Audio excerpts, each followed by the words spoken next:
Hey everybody, how's your day been so far? Mine? It's been fantastic, simply put. I'm not gonna go into details, but I'm definitely feeling great today. So great that I'm inspired to do yet another review. Huh? What's that? What about me? Oh, right. Yeah, this is what I look like for anyone wondering. Yeah, after about 2 or so months, the one and only C.R. Martin has finally revealed himself. Took me a while, yes, I know. Well, there's one mystery that's been unraveled. So, what am I feeling like today? Good question. I'm in the mood for a bit of reminiscing. Join me, won't you? Sugar, spice, and everything nice. The 3 ingredients chosen to create the perfect little girl. Or in this case, one of the most badass shows to ever grace the 90s. These components were chosen by one noteworthy man, and his colleagues. That man was Craig McCracken. According to him, he didn't expect his animated crown jewel to become the global phenomenon that it currently is now.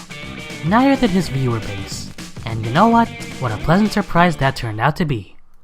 The Powerpuff Girls, the 3 pint-sized preschooler powerhouses protecting the people of Townsville from numerous threats, from the lowliest of thugs to a hyper-intelligent chimpanzee to a rampaging 30-story monster to the devil himself, comprised of team leader Blossom, bright and bubbly, Bubbles, and the rough and tumbling Buttercup.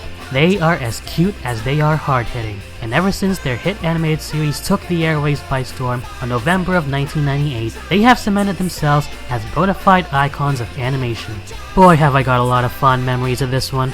It's pretty much common knowledge by this point, but for the sake of this video, I'll just state it anyway. The Powerpuff Girls was not originally a girls' show. According to Craig McCracken himself, he and his team did not have the notion in mind when they were putting the cartoon together.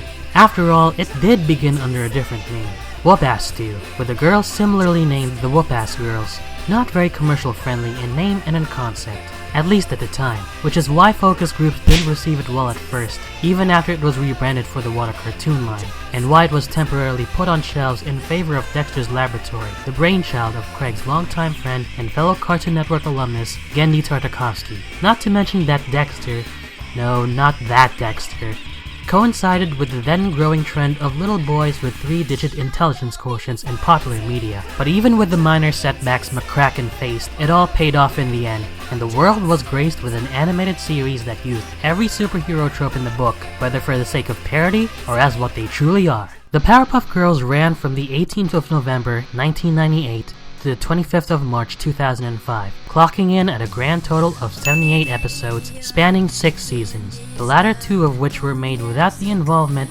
and possibly the consent of Craig McCracken. This series has also spawned its own movie in 2002, which, while I and many others enjoyed for being a fresh and dark origin movie, was met with failure at the box office for the exact same reason. An animated spin-off in 2006 where the girls are high school students compared to their original kindergarten counterparts, and 2 television specials, The Powerpuff Girls Rule in 2008 and The Powerpuff Girls Dance Bands in 2014. Oh, and it also chugged out merchandise by the assload, making it Cartoon Network's full-fledged cash cow. Woohoo. With all this buzz that surrounds our favorite kindergartner superheroines, it was inevitable that we'd see them in television once again, and if anything, it's nothing short of a surprise.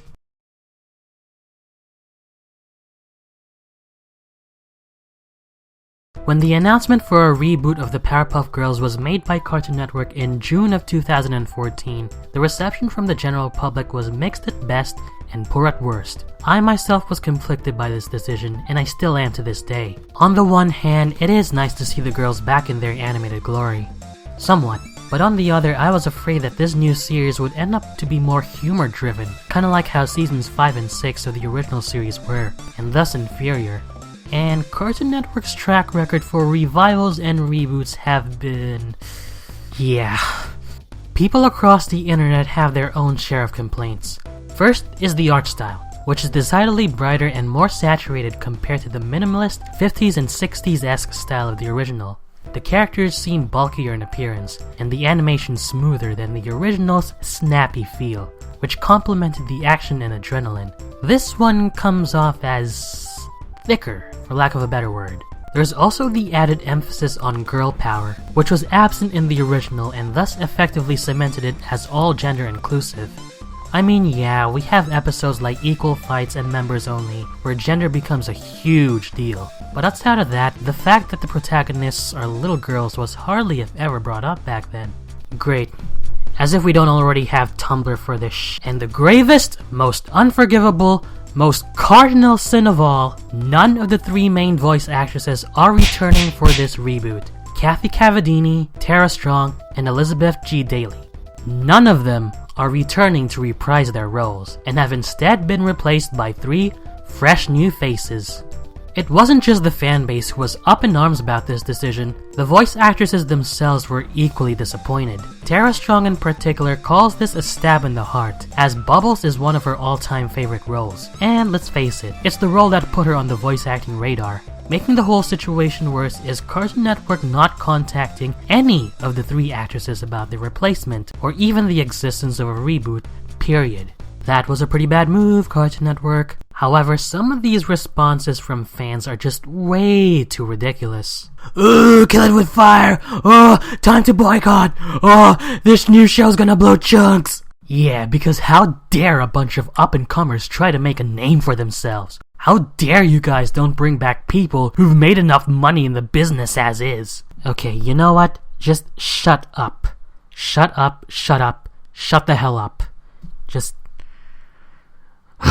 Anyway, the new voice actresses are as follows. Blossom is played by Amanda Layton, Bubbles by Kristen Lee, and Buttercup by Natalie Palamides. Did I pronounce that right? Apart from the new blood, the rest of the original cast makes a comeback. Tom Kenny returns as the narrator and the mayor, Tom Kane as Professor Utonium, Roger Jackson as Mojo Jojo, and Jennifer Hale as Miss Keen and probably Sedusa. No, she doesn't reprise her role as Princess Morbucks.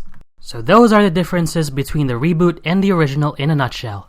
They are 2 completely separate animals, and after seeing the first handful of episodes, I can at least give my first impressions on the reboot.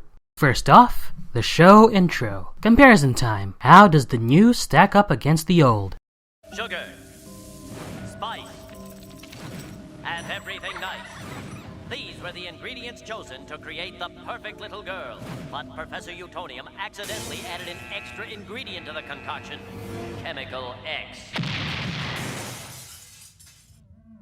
Thus, the Powerpuff Girls were born! Using their ultra superpowers, Blossom... Ah, a classic. You just know that these girls are ready to kick some serious ass.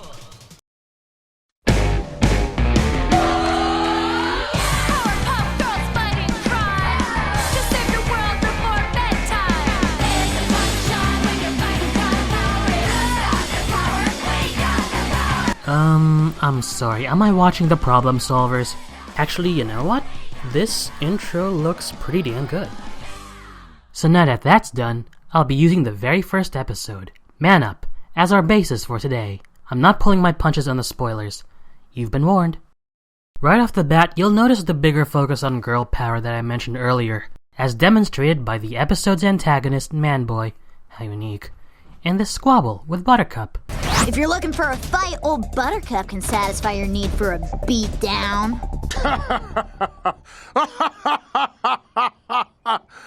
Why don't you go play with your dollies, princess?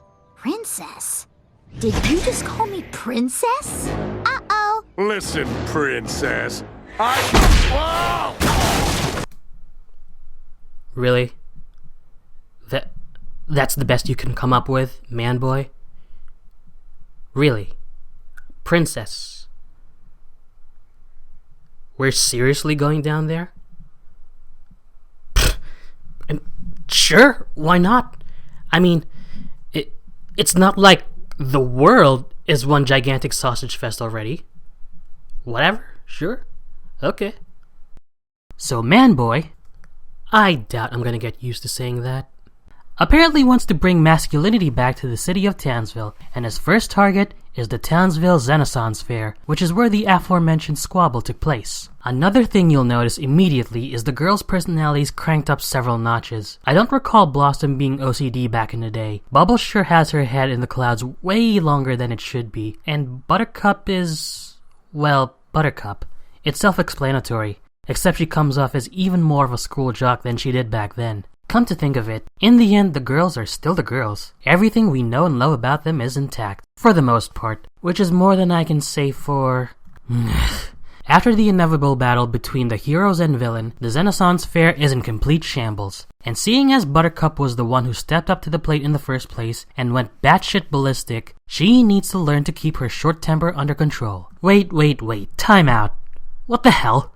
If I recall correctly, this whole mess started with Manboy calling Buttercup Princess, which I admit she's completely in the right for being mad at, given the girl's history with a certain other princess. I mean, yeah, there's the Renaissance Fair, which is probably an indication of sorts, but the conflict started with Buttercup, not the fair.